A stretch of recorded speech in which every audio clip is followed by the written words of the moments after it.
예, 그 지방에서 주최하는 성경 경시대회에 나간 적이 있습니다. 오늘날 선생님께서 저에게 오시더니 그 당시 교사들만 가지고 있는 공과책 하나를 딱 던져주면서 상진아 며칠 후에 이제는 대회가 있으니까 집에 가서 읽어보고 와. 그렇게 해서 그 일주일 동안 준비하고 이제는 참가한 적이 있습니다.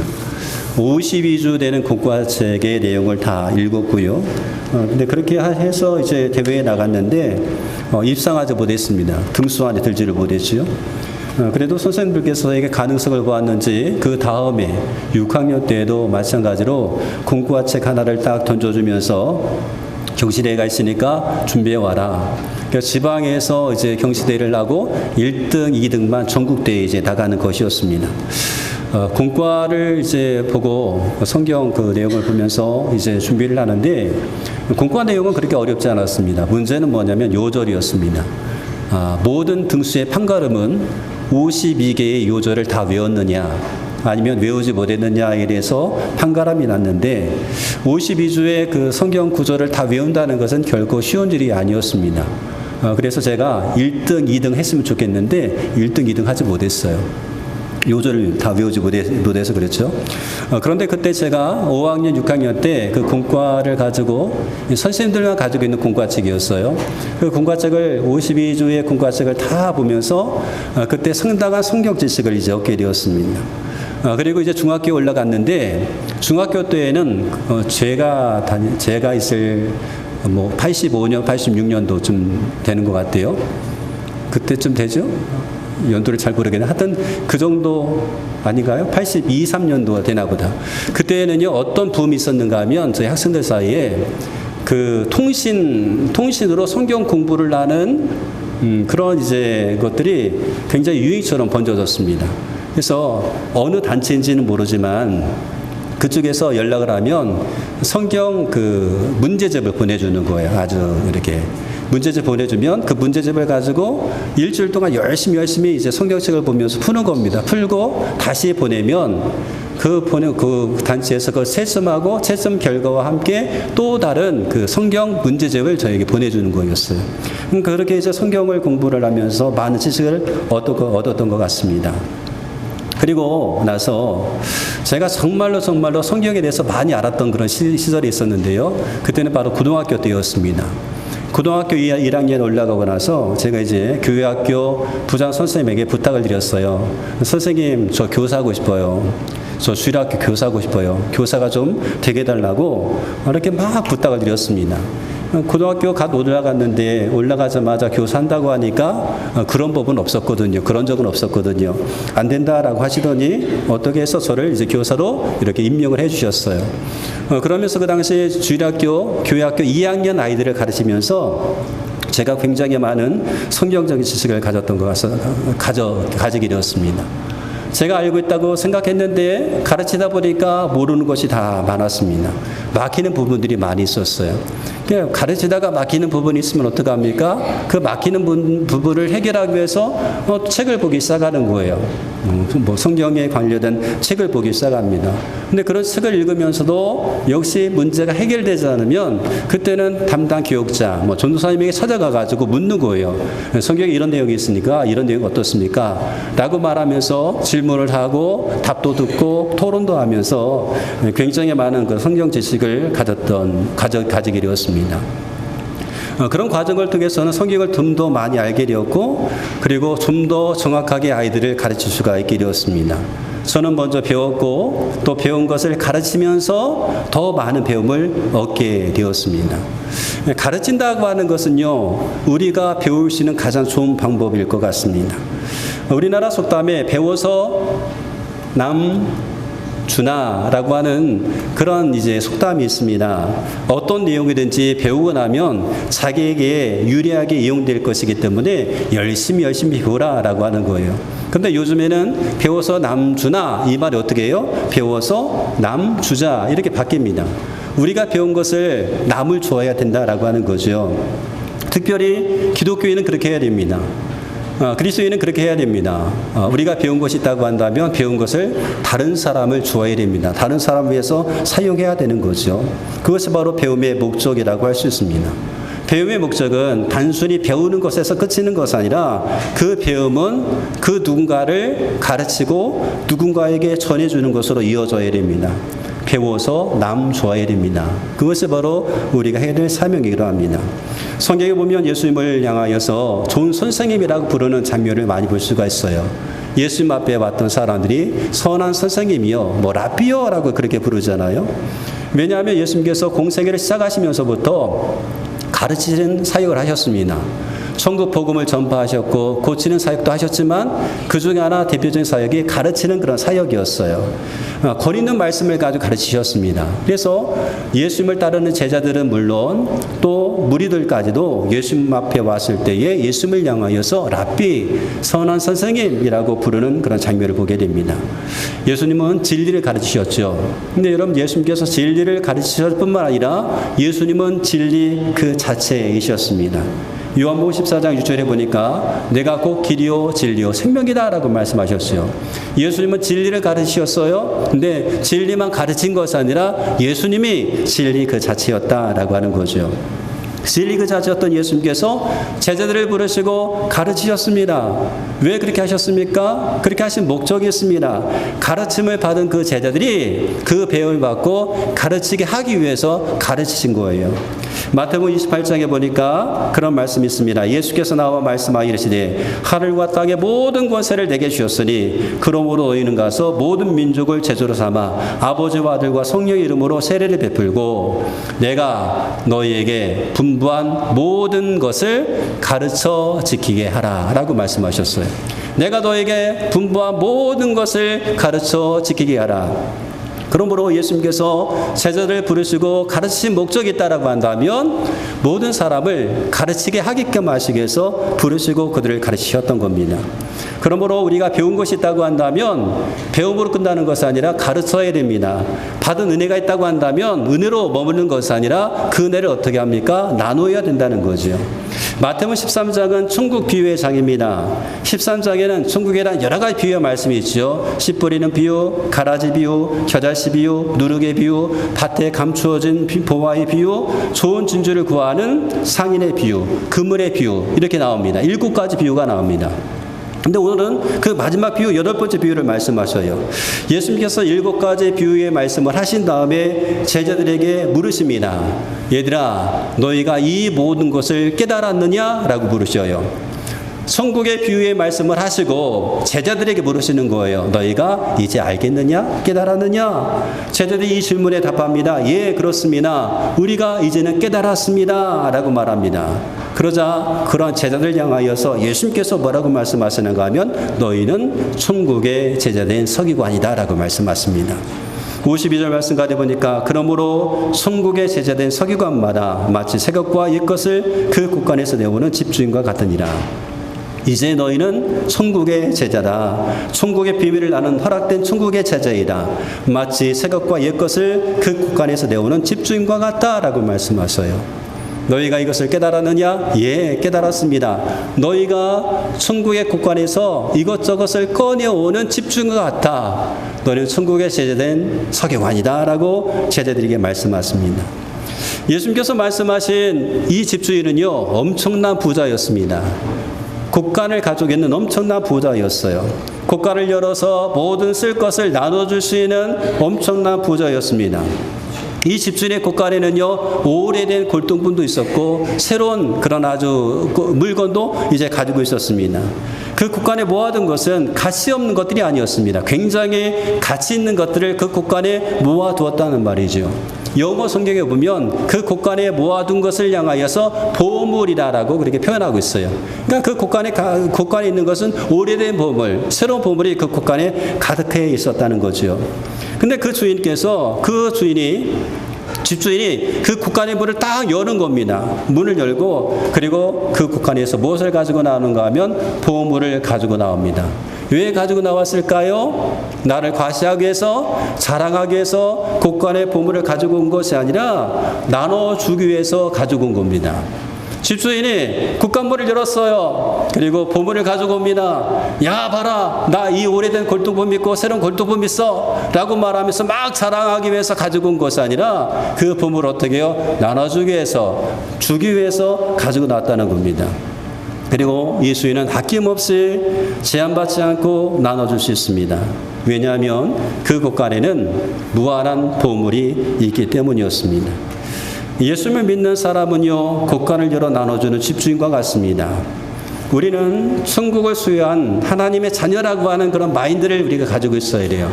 나 하나님의 자녀야. 천국을 소유한 하나님의 자녀야. 천국 곳간을 가지고 있는 하나님의 자녀야 라고 하는 그런 마인드를 가지고 있어야 됩니다. 그럴 때 우리가 풍성하게 나눠주는 그런 삶을 살아갈 수가 있습니다. 우리 교회 성도님들 가운데도 그런 분들이 있습니다. 나눔을 참 잘하시는 분들이 있어요. 나눔을 잘하시는 분. 그 성도님들의 곳간은 항상 풍성합니다. 넘쳐납니다. 그래서 나누어도 풍성하게 나눌 수 있습니다. 물질을 나누고 받은 은혜를 나누기도 하고 또 깨달은 말씀을 나누기도 합니다. 계속해서 나누는 분들이 있어요.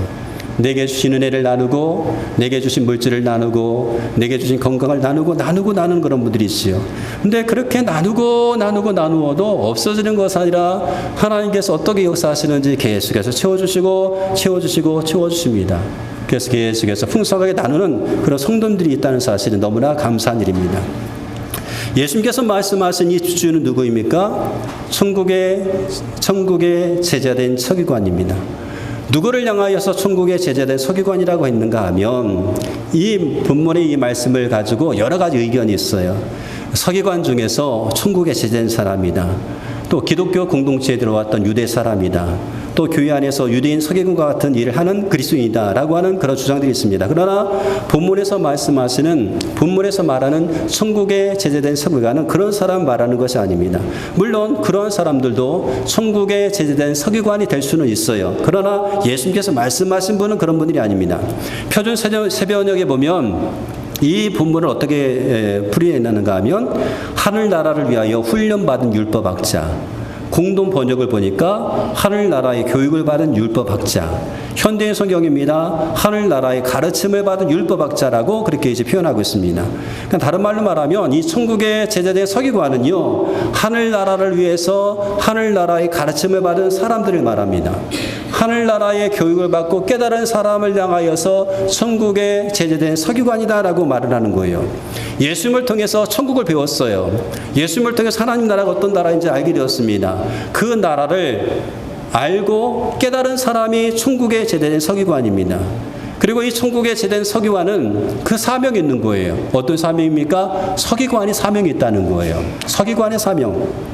자, 그러면 서기관이 어떤 일을 합니까? 서기관 하면 우리가 흔히 성경을 필사하는 사람을 서기관이라고 말을 합니다. 성경책을 가지고 이렇게 필사하시는 분들이 있잖아요. 성경을 가지고 다니면서 필사를 하는 거예요. 손으로 직접 쓰시는 분들. 그런 분들이 바로 서기관입니다. 그분들은 성경을 쓰면서 성경을 연구하기 시작했고 또 성경을 연구하고 성경을 가르치는 일을 했던 사람들이 서기관이었어요. 그냥 단순히 필사만 했던 분들이 아니라 성경을 연구하기도 하고 그 성경을 어떻게 합니까? 가르쳤던 역할을 했던 분들입니다. 그러므로 천국의 제자된 서기관의 사명이 무엇인가 하면 예수님께서 말씀하신 하나님의 나라를 가르치는 사람이 천국의 제자된 서기관의 사명입니다. 그분들이 서기관이다라고 하는 거죠. 예수님께서 우리에게 말씀하시는 거예요. 내가 하는 말을 깨달았느냐? 그러면 가르치라. 깨닫고 은혜 받은 것을 가르치라. 나누라는 겁니다. 여러분 받은 은혜가 있습니까? 성경 읽다가 막 은혜 받은 말씀이 있어요. 어떻게 해요? 간직하고 있다가 필요한 곳에 나누어 주는 겁니다. 필요한 사람들에게 주는 거예요. 내 받은 은혜를 나누어 주는 겁니다. 예수님께서 그와 같은 일을 하는 천국의 집주인이 되기를 원하시는 거예요. 때를 따라서 곳간을 열어서 보물을 나눠주는 집주인이 되기를 원하십니다. 이 곳간이 뭡니까? 이 곳간은 사람의 마음일 수 있어요. 마음으로 표현한 그런 말입니다. 우리의 마음에 있는 이 보물을 어떻게 합니까? 꺼내어서 나눠주는 겁니다. 그럼 보물이 뭐예요? 이 본문에서 말하는 보물은 다른 것이 아닙니다. 하나님의 말씀이 보물입니다. 하나님께서 예수님을 통해서 가르침을 받은 것이 보물입니다. 그 하나님의 말씀이 보물이에요. 새 보물, 오래된 보물이 있는데 새로운 보물은 예수님께서 계시하신 복음을 말하는 것이고 옛 보물은 구약시대부터 내려온 율법의 말씀 말합니다. 곧 하나님의 말씀이 보물입니다. 그러므로 우리가 깨달은 하나님의 말씀이 보물인 거예요. 내가 깨달은 그 말씀이 보물인 거예요. 그렇지 않습니까? 내가 깨달아야 그 말씀이 나에게 보물이 되는 거예요. 보물, 그 보물을 꺼내어서 필요한 사람들에게 나눠주는 겁니다. 그것이 바로 우리의 사명이다라고 하는 거죠. 마태복음 28장 20절 아까 좀 전에 읽어드렸던 말씀입니다. 내가 너에게 분부한 모든 것을 가르쳐 지키게 하라. 우리에게는 가르쳐 지키게 할 사명이 있는 겁니다. 먼저 배웠고 먼저 깨달았으니 가르치고 나눠야 할 사명이 있습니다.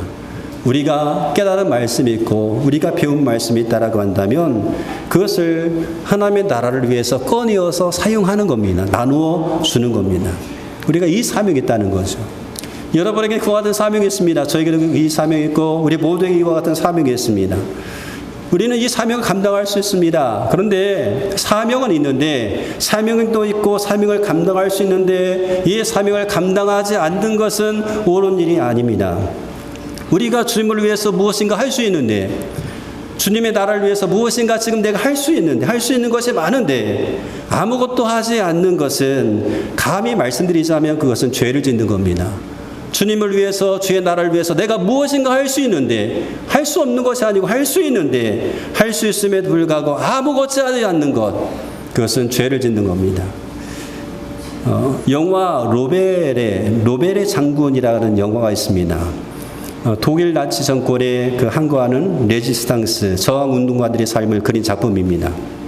그 작품인데 이 내용을 보면 프랑스의 많은 저항 운동가들이 이제는 체포되게 됩니다. 체포되어 있다가 한 사람씩 끌려가서 처형을 당하게 되는 거예요. 막 죽게 되는 거예요. 그런데 그 속에는요, 이 저항 운동과는 아무런 관계없는 사람들도 끌려가게 된 겁니다. 저항운동하다가 붙잡혀온 사람도 있지만 난 저항운동을 하지 않았음에도 불구하고 이제 붙잡혀온 거예요. 붙잡혀온 사람들입니다. 우리나라 말로 말하면 독립운동을 하다가 잡혀간 사람도 있지만 독립운동 하지 않았는데 아무것도 하지 않았는데 잡혀간 사람도 있었단 말입니다. 근데 한 사람 이제 끌려가서 생을 당하니까 저항운동을 하지 않았던 사람들이 억울한 거예요. 그래서 억울함을 막 소리 높이 하소연하기 시작합니다. 여보시오, 나는 억울합니다. 나는 엄청 억울합니다.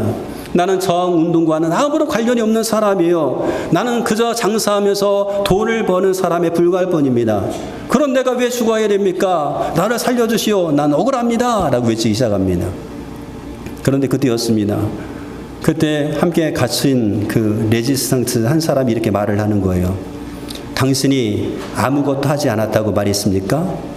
그 한 가지 이유만으로도 당신은 죽어 마땅할 것입니다. 피비린내 나는 전쟁이 5년 동안이나 계속되었습니다. 이미 수백만 명의 사람이 피를 흘리면서 죽었습니다. 많은 도시가 파괴되었습니다. 조국과 민족이 멸망 직전에 놓여 있습니다. 그럼에도 불구하고 당신이 아무것도 하지 않았다면 당신은 그 한 가지 이유만이라도 죽어 마땅할 것입니다. 지금까지 우리는 무엇을 배웠습니까? 어떤 가르침을 받았습니까? 그 가르침을 따라서 우리는 지금 무엇을 하고 있습니까? 주님께서 우리 가운데 말씀하셨는데 그 말씀에 따라서 우리는 무엇을 하고 있습니까? 하나님의 나라를 위해서 지금 무엇을 하고 있습니까? 주님을 위해서 우리가 무엇을 하고 있습니까? 혹은 교회를 위해서, 건강한 교회를 위해서 우리가 무엇을 하고 있습니까? 하나님께서 세우신 가정을 위해서 우리가 무엇을 하고 있습니까? 할 수 있고 할 수 있는 능력도 있는데 하지 않는다라고 한다면 그것은요, 죽어 마땅할 일입니다. 그런 죄라는 거죠. 그런데 우리가 혹 몰라서 그렇습니까? 여러분, 만약에 하나님의 말씀을 읽어도 깨달음이 없어서 모른다고 한다면 우리 영적인 상태가 굉장히 나쁜 상태입니다. 하나님께서 하나님의 말씀을 읽어도 깨달음이 없고 들어도 깨달음이 없고 묵상한다고 해도 깨달음이 없다라고 한다면 우리 영적인 상태는 굉장히 기갈된 상태, 엄청 나쁜 상태임을 우리가 인식해야 될 필요가 있죠. 시편 49편 20절 말씀 가지 보니까 깨닫지 못하는 사람은 멸망하는 짐승 같다라고 말씀하고 있어요. 주의 말씀을 깨닫지 못하는 사람은 멸망하는 짐승과 같다. 그리고 이런 상황이 지속된다라고 한다면 우리가 멸망의 일로 갈 수밖에 없습니다. 내가 가는 길이 좋아 보이는데 이 길이 좋게 보이긴 하지만 가다 보니까 결국에는 뭐예요? 사망이다라고 하는 거죠. 사문 14장 12절 말씀 가다 보니까 어떤 길은 사람 보기에 바르나 필경은 사망의 길이니라. 하나님의 말씀을 듣고도 깨닫지 못하는 그 사람의 마음의 상태가 그러하다는 거예요. 내가 보기에 내 생각하기에 이 길이 바른 길이라고 했는데 그 길이 결과적으로 뭐예요? 깨달음이 없기 때문에 사망의 길로 간다라고 하는 거죠. 그러므로 여러분 말씀을 듣고 말씀을 읽고 깨달음을 받지 못한다고 한다면 그것은요 헛농사를 짓는 것과 마찬가지입니다. 그러므로 하나님 앞에 여러분 기도하세요. 우리가 기도해야 됩니다. 주님, 저로 하여금 주님의 말씀을 깨닫게 하여 주옵소서. 내가 주의 말씀을 준행하며 온 마음을 다해 지키겠습니다. 주님, 저로 하여금 주님의 말씀을 깨닫게 하여 주옵소서. 다윗이 그렇게 기도했던 것처럼 우리가 그렇게 기도해야 돼요. 하나님 말씀하실 때에 저에게 깨닫는 마음을 주세요. 깨닫게 해 주시옵소서. 그리고 깨닫는 말씀을 우리의 삶 속에 적용하여서 내 것으로 만들 때에 열매를 맺을 수가 있습니다. 여러분 말씀의 열매를 맺었습니까? 그럼 이제 나누어야 할 차례가 된 것입니다. 받은 은혜 깨달은 말씀을 나누십시오. 깨달았다면 나누십시오. 고린도전서 14장에 보니까 사도 바울은요 깨달은 마음으로 5마디 말을 하는 것이 1만 마디 방언으로 말하는 것보다 낫다라고 얘기했어요. 깨달은 말씀을 나누는 것이 1만 마디 방언보다 더 낫다, 더 유익하다라고까지 얘기했습니다. 그 주님의 말씀이 바로 우리의 삶의 내비게이션이기 때문에 그렇죠. 그러므로 여러분 하나님의 말씀을 가까이 하세요. 더 많이 가까이 하시기 바랍니다. 듣고 또 듣고 보고 또 보고 묵상하고 또 묵상하시다 보면 어느 사이인가 그 말씀이 나에게 찾아오게 됩니다. 우리 교회가 지금 오래됐잖아요. 그러다 보니까 교회 이곳저곳 보수해야 될 부분이 많이 생기게 되었습니다. 지난주에 여러분 올라오시면서 보았겠지만 계단이 이렇게 허물어졌잖아요. 그래서 지난주 월요일에 계단 보수 작업을 했습니다. 시멘트를 가지고 떨어져 나갔던 그 벽돌을 붙이기 시작을 합니다. 그런데요, 여러분 죄송한 말씀이지만 저는 그 일을 처음 해봤습니다. 시멘트 개는 것도 처음 해봤고요, 시멘트를 가지고 바르는 것도 처음 해봤습니다. 물론 제가 한 건 아닙니다. 두 분의 우리 성도님이 나오셔가지고 했는데 저는 옆에서 그냥 걸을 뿐이었습니다. 물을 부어주면 휙휙 한번 저보고 또 달라고 하면 그냥 갖다 떠줄 뿐이었어요. 중간중간 제가 헌대를 이렇게 메꾸기도 했습니다. 그런데 여러분 제가 그 살 수 있었던 이유가 있어요. 제가 처음 해봤지만 그래도 거둘 수 있었던 이유가 있다고 한다면 저는 보았습니다. 이전부터 그 일을 하는 것을 보았거든요. 저희 아버님이 하는 일도 보았고 또 동네 주민들이 그 일을 이렇게 벽돌 미장하는 것도 보게 되었고 또 이것저것 교회에 제가 이제 담임을 하면서 성도님들이 나와서 일을 하시는 그 모습을 보았어요. 아, 저렇게 시멘을 개는 거구나. 아, 저렇게 시멘을 가지고 붓시는 거구나. 그거 보았어요. 보고 또 보니까 제 머릿속에 들어가 있어서 그냥 할 수가 있게 되었던 겁니다. 보니까 할 수가 있겠더라고요. 잘은 하지 못하지만 할 수 있었다는 겁니다. 여러분 보고 또 보면 흉내라도 낼 수 있는 거예요. 하나님 말씀을 듣고 또 듣고 읽고 또 읽고 묵상하고 또 묵상하다 보면 어느 사이인가 그 말씀을 가까이 한 우리 가운데에 깨달음이 찾아오게 되는 겁니다. 우리 가운데 깨달음이 있다라고 한다면 그것을 어떻게 합니까? 나누고 또 나누고 나눠야 되는 거예요. 그러다 보면 더 많이 배우게 되고 더 많이 배우게 되면 더 많이 가르칠 수가 있게 되는 것입니다. 가르치는 것이 배우는 것이고 배웠으면 가르쳐야 되는 것입니다. 이것이 바로 예수님께서 집주인의 비유를 통해서 우리에게 알려주신 우리의 사명입니다. 여러분 우리 안에는 보물이 있습니다. 생명의 말씀 우리 가운데 있습니다. 우리 안에 보물이 있단 말이죠. 이 보물을 여러분 꺼내어서 사용하십시오. 여러분을 위해서 사용하시고 내 안에 있는 이 보물을 나를 위해서 사용도 하시고 또 우리 안에 있는 이 보물을 여러분 주변에 있는 사람을 위해서 사용하시고 주의 나라를 위해서 사용하시기를 바랍니다. 그래서 정말로 우리 주변에 있는 많은 사람들이 더 풍성해지고 더욱더 많은 것들을 배울 수 있는 그런 기회로 여러분의 사명을 감당하시기를 주의 이름으로 축원드리겠습니다.